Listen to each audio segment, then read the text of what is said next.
My name is Shay. Lily, and I'm in 6th grade. Reed, I'm a senior in high school. And those are the 2020 Route 66 scholarship winners here on today's show.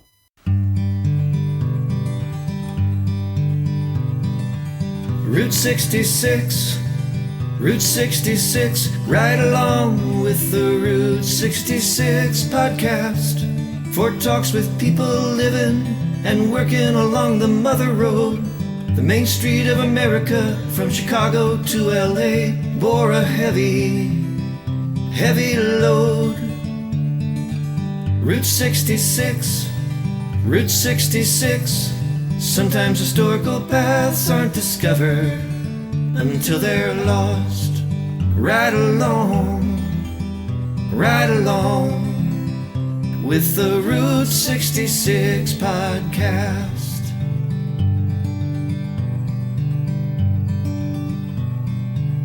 Welcome to the Route 66 podcast. This is a very special and different show from all the others that I've released. On this episode, I wanted to feature the recipients of the 2020 Route 66 Scholarship Program and let you know that we will also be continuing the program in 2021, not only for students in grades K to 12, but also for college students as well. I'm very excited about that. The 2020 program invited students in grades K to 12 to submit original work that promotes and preserves our beloved highway, Route 66. The program this past year included a total of $175 in awards, and applicants were invited to submit almost any medium that they could express their interest in Route 66 through. This included artwork, photographs, crafts, interviews, theatrical performance, music, videos, and any type of multimedia presentation such as PowerPoint, Prezi, or Google Slides. You can see the winning entries on our website at route66podcast.com. In addition, I have two very special announcements that I'd like to share with my listeners here today on the show. The first is my very next guest on the podcast will be truly an American hero with a Route 66 connection. At the age of 92 years old, he's just one of 5 surviving Navajo code talkers out of a group of 400 that proudly served during World War II. His name is Peter McDonald, and after serving our country in time of need and playing a pivotal role during the Battle of Iwo Jima, where the 5-week intense battle resulted in 25,000 casualties on both sides, he returned back home and had to honor a veil of silence, since his role as a code talker was considered top secret for the next 23 years. He later went on to become a missile defense engineer for the Howard Hughes at Hughes Aircraft and later president of the Navajo Nation. Here's a promo for the very next episode of the Route 66 podcast featuring Navajo code talker Peter McDonald.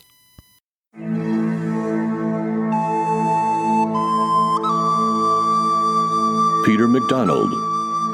He's only one of 5 surviving World War II Navajo code talkers, recipient of the Congressional Silver Medal of Honor, and past chairman of the Navajo Indian Nation, the largest American Indian tribe in the United States today. On his childhood,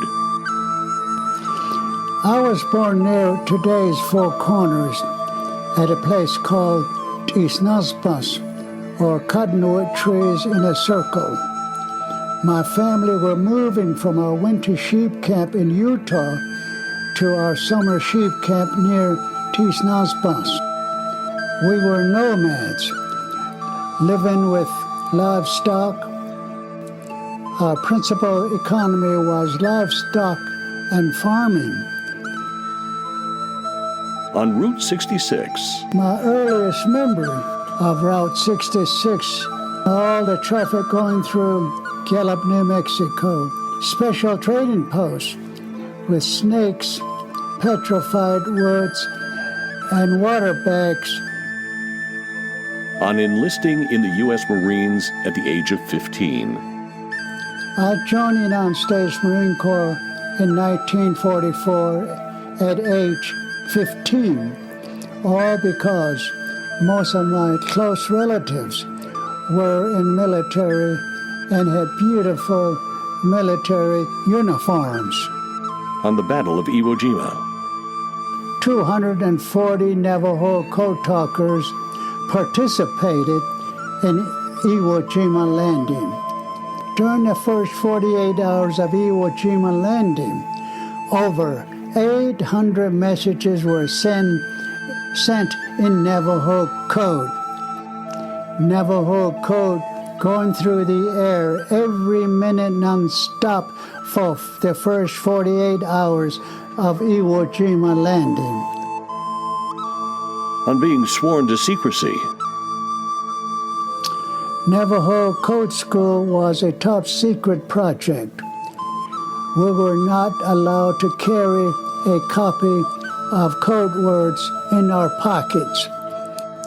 Navajo code was not declassified as a military code until 1968, 23 years after World War II ended. We remained silent about what we did until 1968. Upon discharge from U.S. Marine Corps, we were told not to tell anyone what we did in war until the code was officially declassified. All we were told to say was we were radio man and nothing else. On working for Howard Hughes in the Polaris Missile Project. Eventually, I was appointed by Mr. Howard Hughes to be a project engineer for Polaris Missile Guidance System. I was honored to be appointed by the old man, Howard Hughes, to develop and design the guidance system for the missile itself. On visiting the White House. Yes, it's very special to be honored by the President of the United States and Congress of the United States for all over 400 of Navajo code talkers, to all men who never made it home. Those are the real heroes. On leading the Navajo Indian Nation. I was elected chairman of the Navajo Nation. What we need here is not more welfare check. We have people from the outside who like to take things away from us, take our natural resources. We want self-determination, self-sufficiency, and enjoy life as a free nation. What we did with our special skills and language truly represents who we are as Americans. Don't miss Peter McDonald on the Route 66 podcast to hear all about his Route 66 connection. That's Peter McDonald on the very next show of the Route 66 podcast. That episode will also include a talk with a local realtor who discusses the connection between the Code Talkers and Route 66. And now, the very first Route 66 scholarship program. Those of you who know me know that just over 20 years ago, I was teaching 5th grade in New Jersey, and my district had an annual grant program that encouraged teachers to develop creative teaching ideas in the classroom. That was when I proposed having my students bicycle 2,000 miles in the back of the classroom aboard an exercise bicycle while learning all about Route 66 in real time, with the school's very first and only computer connected to the internet by way of dial-up. It was one of the most exciting events of my teaching career, as we had Route 66 pioneers and advocates call into our classroom, including Michael Wallace, Angel Delgadillo, Chicago Mayor Daley, Asleep at the Wheel, Shelley Graham, the Red Dirt Devils, and even Bobby Troop, who penned that classic song for Nat King Cole.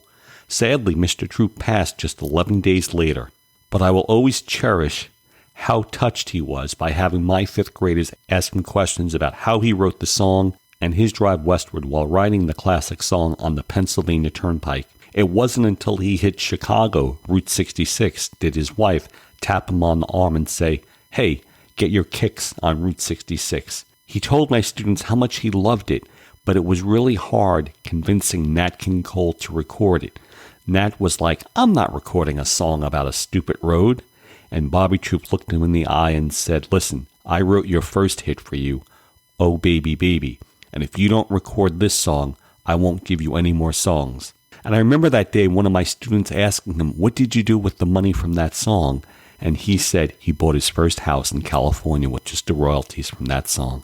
And of course, that was the biggest song ever for Nat. Since that time, I've launched the Route 66 podcast here and have retired from teaching elementary school in New Jersey. I now teach middle school STEM in an adjoining state. This past year with the pandemic and most students being home, that was my signal to begin a scholarship program by encouraging students to promote and preserve Route 66 in any creative way they see fit. In the grades kindergarten through fifth grade division, I have Shay from Colorado, and here's my talk with her. So Shay, tell us about your entry. It was called Road Trip with Mimo, and what Route 66 iconic location did you feature? We went through Oklahoma, Kansas, Texas, and New Mexico. And did you stay at the Blue Swallow? Yes, we did. And what did you think about the Blue Swallow? Was it like any other hotel you've ever stayed at? No, it's really beautiful. I really like how they make it look antique and how they hang the pictures up. And they have just really cool stuff there. Now, Shay, do you have a favorite spot along Route 66?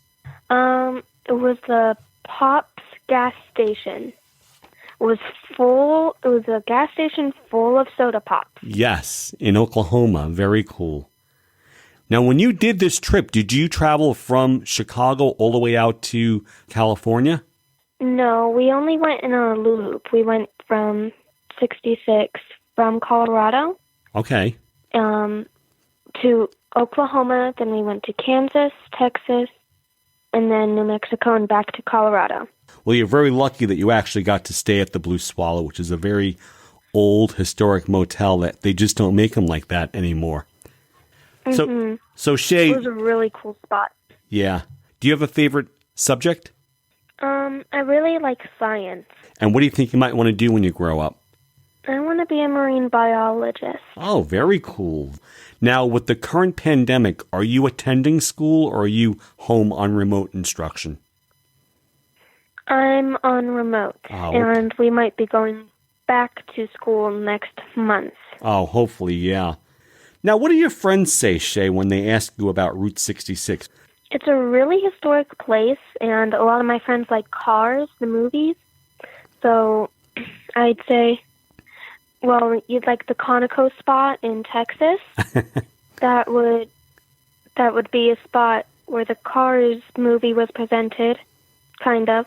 Right. So I tell them about that, where I tell them how it's from one side of the U.S. all the way to the other side. And that's correct. So have you heard other episodes of my show, of the Route 66 podcast, Shay? No. Oh. My grandma just talked about a contest, so I figured I'd draw a picture of the Blue Swallow Hotel. Well, I want to tell you, the reason why I'm calling you is to tell you that you've placed in first place. Really? Yeah. Wow. What do you have to say about that? That was unexpected. I did not know my drawing was that good. Well, why do you say that? Well, my sister, she's a really good drawer. Wait, you have a sister? Yep. And she didn't enter the contest? She had homework. Oh, she had homework that night. So, how does it feel to be an ambassador to Route 66? Do you know what an ambassador is, Shay? You mean like that I visited it? Yeah, and like you're a representative for someone your age who's so interested in a highway that doesn't even really exist anymore. I mean, it's out there as Main Street, but it was decommissioned long before you were born. Well, my grandma got me into it because she said there were lots of cool antique historic things about it. Oh, I agree with her. I love those things. I want to know more about the past. Very cool. And I think you have a very smart grandmother to have shared that with you. You know how lucky you are that she actually shared Route 66 with you? I am very lucky. I probably wouldn't have learned about it until I was in a later grade. Well, we know that you fell in love with the Blue Swallow Motel. How about any restaurants during the trip with your grandmother this past summer? There was this restaurant called Dell's. Ah. Dell's Restaurant. Yep. Yummy cheeseburgers. They also had a gift shop at the side of the store. Okay. And did me mom take you to the gift shop? Mm-hmm. And I bought myself a collective spoon because I'm collecting spoons. Really? How many spoons do you have in your collection? I think I have probably 6. Wow. And how many of those are Route 66 type spoons? Let's see. Well, I got spoons from everywhere but Texas. So Wait a minute. You don't have a Route 66 spoon from Texas, Shay? No, we only went through the tip of it. Oh, we're gonna have to fix that here at the Route 66 podcast. We're gonna have to send you a Route 66 spoon from Texas, and I think I know the place, exactly where to get one in Texas. So we know that your favorite place to stay was the Blue Swallow Motel in Tucumcari, New Mexico. You enjoyed eating at Dell's, and well, let me ask you this, Shay. Who's more into Route 66, you or your grandmother? My grandma. But you can catch up to her, right? You have plenty of time. Yep. And maybe you'll take your children and maybe even your grandchildren along Route 66. Totally. Well, Shay, congratulations again. Thank you so much. Oh, you're welcome. Well, I have to say thank you on behalf of myself, and I know all the roadies out there listening to this show. We love that people such as yourself, youngsters, school students, are so into promoting and preserving Route 66. So thank you. Mm-hmm. Thank you. Okay, so can I talk to your grandmother now? Of course. Thank you, Shay.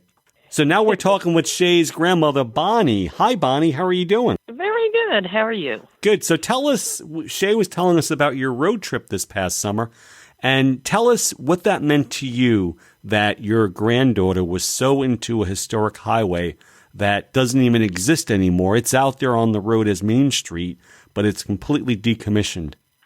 Well, I myself, I've done the route before. I've done the whole thing. So when we went to visit the girl's aunt and my other son, we caught Route 66 in Kansas. And then we headed down through Oklahoma to Oklahoma City, where my son lives, and then came back to Colorado we went all the way across to Tucumcari and then back up to Denver that way. And how did you hear about the podcast scholarship program? I saw it on Facebook on some Route 66 page that I'm on, so I don't know exactly which one it was, though. So what does it mean to you that your granddaughter is so into such a historic highway? I think it's great. You know, we have to, the kids need to know and remember, and it was such an amazing thing with such great history that it's nice to be able to pass it on and have them enjoy it as well. No matter how many times you go on it, there's always things that you missed or didn't see or new things to see. Yeah. Well, thank you so much for encouraging Shay to enter the scholarship program. Yes, and we'll keep doing it. Okay. Have a good day, ma'am. Okay. Bye. Thank you. Thank you. Bye-bye. In the middle school division, I have Lily from Missouri, and here's my talk with her. So tell us a little bit about your entry. Well, I tried thinking of what to draw, and that was pretty much the only thing I could come up with. And you drew the blue whale. Do you remember what type of material you used to draw it? I know I used watercolor. Yeah, that's what it looks like. And we'll have a picture of this up on the the podcast, Route 66 podcast webpage. And tell us how you actually drew this, because I think it's pretty impressive. Did you just draw it from memory, or did you copy it from something similar? Did you start it out in pencil? I started out in pencil, and I was copying my dad's picture that he took, and then I took it's like a crayon. So, Lily, do you have a favorite subject at homeschool? Science. And do you know what you want to be when you grow up? I want to work at SeaWorld. By having the podcast do an activity like this, you're sort of like an ambassador. Do you know what an ambassador is? No. It's someone who represents either a country or a state. In this case, you're representing Route 66. Now, have you ever been to the Blue Whale? Yes. And what do you remember about that visit? I know I went to the very top of it. Oh, very cool. Now, Lily, do you have a favorite spot along Route 66? Yes. And I'm trying to think of what it's called. It's the rabbit place. Lily, what is Route 66? You're in middle school. I teach middle school.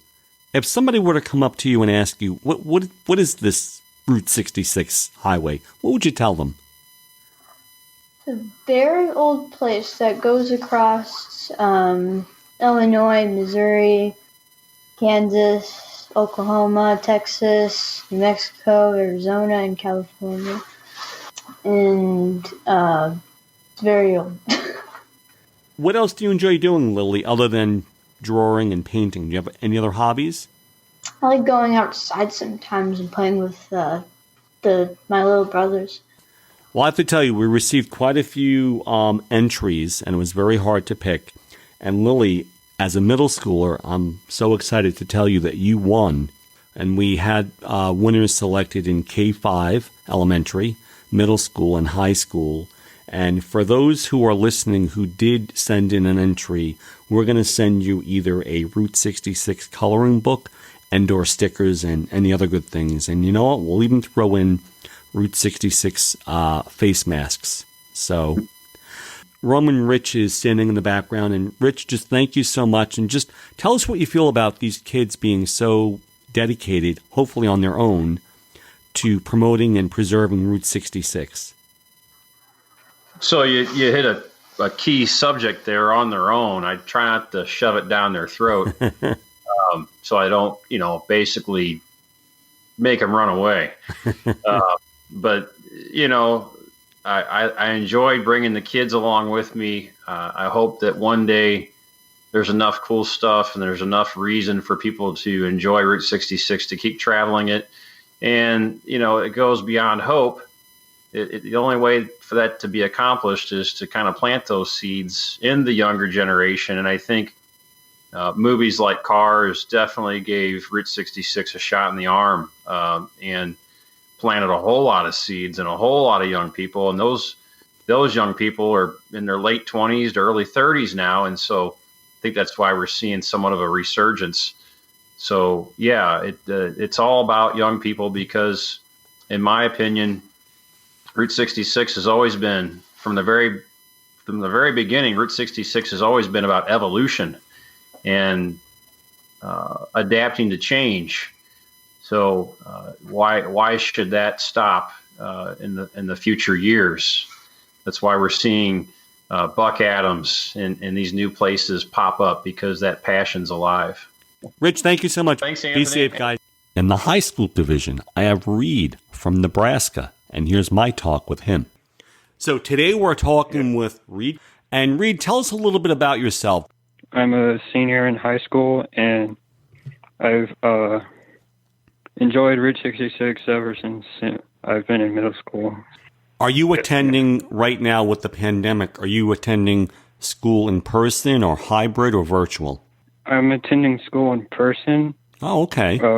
Right now, so yeah. And what's your favorite subject in school? Probably art right now, which I have drawing, and then I have applied design where we get to build things and do stuff like that. So Reed, when your friends ask you back home about Route 66, what is it? What do you tell them? Whenever people like talk about and stuff, I usually tell them it's about like history and all the different like attractions and stuff like that. And have you been up and down the road? Have you traveled on the highway at all? One time when we were going to Utah, on the way there we passed Cadillac Ranch, and so on the way back from our actual trip, we went to Cadillac Ranch, and then we also went to the U-Drop-In Cafe. It wasn't open, so we just like took pictures of it. Right. And then last summer we went to the St. Louis area, and we went to the Luminaire Sculpture Park first, and then I think we went to the Donut Drive-In.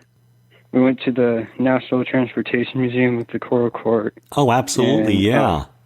Went to the Arch, which we couldn't go on top, but the museum was really cool. And then we went to Fitz's, and we passed where Chuck Berry played, and then we were finally able to go to Tedger's as well. So that was all in St. Louis. You got a pretty good saturation of St. Louis of the Mother Road. Reed, do you have a favorite part or a favorite spot on the highway from the places you have been to? I think one of the favorite parts I liked was the National Transportation Museum, because it had like a lot of cool cars, and I'm a really big Back to the Future fan, so it was cool to see the license plate from Back to the Future there. And the Coral Court, of course, which is pretty cool. Yeah, the Coral Court Motel is still there. They took an actual facade, and it's on display there. I was there a couple of years ago, but I actually had Shelley Graham on here, who wrote a whole book about the Coral Court Motel. Yeah, that episode is really cool. Yeah. So, Reed, the reason why we're talking today is because you submitted several entries into our inaugural scholarship program, and I'm so excited to tell you that you've been selected as the high school winner. So we're going to be sending you a $100 certificate for use, whatever you want to do with it. In fact, the Route 66 scholarship program this year covered students in grades K to 12, and I would love to eventually open up to college students for a little bit more of a benefit, because I know they would definitely appreciate it. Tell us about the Gemini Giant, which was the picture that you sent us at the scholarship program that was selected as the first place for high school division. I just decided to do like the Gemini Giant because I thought the story was really cool. There's the ice cream parlor, and how it was just like left abandoned for a few years, and then the couple came and they took over, and I think that's just really cool because Route 66 can be like preserved in like many different ways, and that's just one of them. And that's why I decided to do that. So yeah. And then, do you have a favorite out of all of them that you sent us? I like all of them, but I think the one I enjoy would be maybe the TP Curious one or the Cadillac Ranch one. Yeah, the TP Curio. Well, we'll post all of these pictures on our website, but he nailed it with the TP Curio, which is a souvenir shop in Tucumcari, New Mexico. Reed, what type of advice would you give someone if they wanted to get into drawing like you've done? Have like an idea, of course, or if you think you can draw, you can probably draw, and just like go for it if you want to do it. So yeah. Great advice. Of course, a lot of students have learned about Route 66 through the Cars movie. I'm sure you've seen Cars. Do you have a favorite one? Is it 1, 2, or 3? I feel like it would be the first one because it showed all the references to Route 66. Reed, what do you think you want to do when you grow up? I think I'm probably planning on being an author and an artist in some sort of way. Reed, of all the episodes we have out on the Route 66 podcast, do you have a favorite one? No, that's pretty hard. I think it would probably be either the Angel Del Godillo one or the Catoosa Well one. So, Reed, before we say goodbye, if you had to sum up Route 66 in just one word, what would it be? I think it would be preserve, because a lot of stuff on the road, either it's getting like run down or it's or the history, people are like trying to preserve it like every day. And I think that's pretty cool how people are trying to preserve history on Route 66 or preserve history in general. And what a great selection for a word, especially coming from a high schooler like yourself, preserve. And that was the goal of the Route 66 scholarship program. How would you preserve and promote Route 66? And Reed submitted to us a picture of the Gemini Giant, which we'll feature on our website. Well, Reed, I just want to thank you again for participating in the program and being such a loyal fan to the podcast. And I know we were going to meet up this past summer, but the days just didn't mesh with one another. Thank you again for all your support. Yeah, you're welcome. And there you have it, the winners from the 2020 Route 66 Podcast Scholarship Program.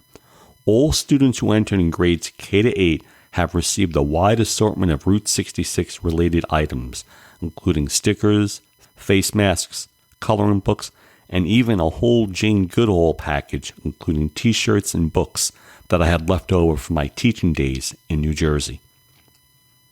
And the second major announcement for today is that I'm launching a listener-based program to support both this podcast and to grow the scholarship program through Patreon, especially as I look to include college students for the 2021 year. Patreon is a crowd-funded program for artists and creators, such as podcasters and musicians, that provides its supporters with monthly membership perks. You can either visit Patreon at patreon.com, that's patreon.com, and search for the Route 66 podcast, or find direct links on our website at route66podcast.com. If you're interested in supporting this podcast, here are the different levels that I hope you will consider. Level 1 supporters will pledge just $1 per month to the show, knowing that every little bit helps, even $1. Level 2 supporters will pledge $5 per month to the show.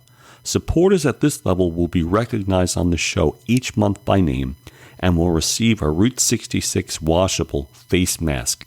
In addition, Level 2 members will also receive full episodes in cases where the show may exceed 60 minutes in length 1 week before the general release date. Believe it or not, some episodes go beyond that 1 hour time length, and it becomes somewhat of a challenge to limit the show duration at that magical 1 hour mark. Level 3 supporters will pledge $10 per month to the show. Supporters at this level will be recognized on the show each month by name, receive a Route 66 washable face mask, and receive full episodes in cases where the show exceeds 60 minutes in length 1 week before the general release date. Level 3 supporters will also be entered to win really cool monthly Route 66 related prizes: books, koozies, magnets, music, pins, stickers, and all things related to Route 66. As we kick off the Route 66 Patreon program, we will be giving away a Route 66 calendar during the month of January 2021 to one of our lucky winners. In addition, members at this level will have the opportunity to vote for their favorite Route 66 scholarship entry for both K-12 students and our newest category of college applicants. This provides members of the Route 66 community the opportunity to see many creative ways that the younger generation are preserving and promoting the world's most iconic highway. And lastly, if you have a business along Route 66 that you would like to promote, we have a business class category. For just $25 per month, we will mention your business name and city location during the opening minutes of this show, and you will have voting rights in the scholarship program. Downloads for the Route 66 podcast average well over 1,000 per month, and that number is even higher during the summer travel season. Much of the content here on the podcast is evergreen, meaning it never really goes out of date, whether we're covering a newly released book about a historical event along the road or a current property owner along the route.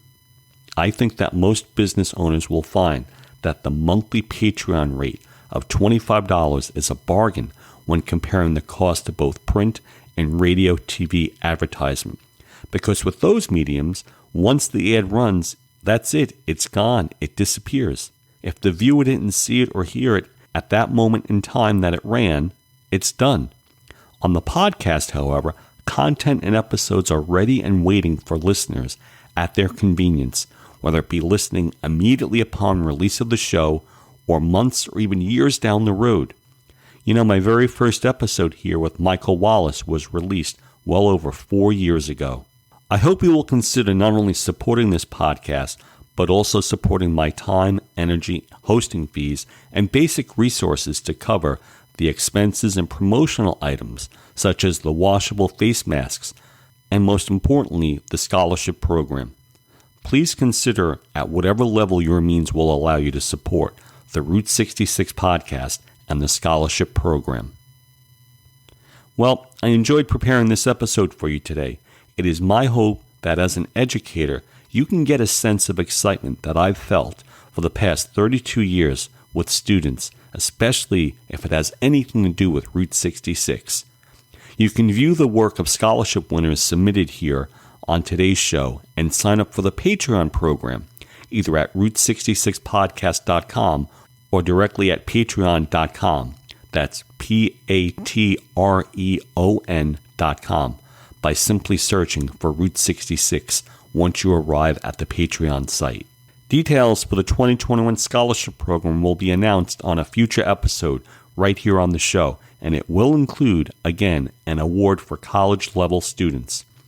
Thank you to all my listeners for supporting the Route 66 podcast. I wish everyone a healthy and happy new year. Be well.